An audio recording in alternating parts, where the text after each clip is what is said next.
are one of two things. One, a brand new nurse who left preceptorship and is still struggling, or two, a nurse who's transferring to the ICU and needs some help. I'm here for you.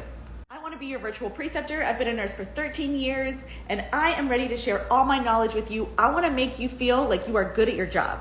This little online resource called the New Nurse Survival Guide, and in this little guide there's printouts, there's videos to just help you get the foundations of bedside nursing, and there's an ICU section to help you get the feel of the ICU, how to troubleshoot all the machines, what all the alarms mean, really just how to survive in that environment.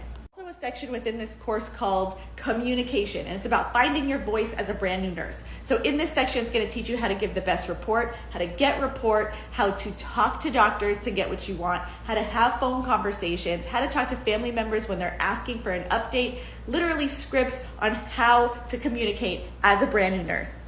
My bio, New Nurse Survival Guide. Have a good shift.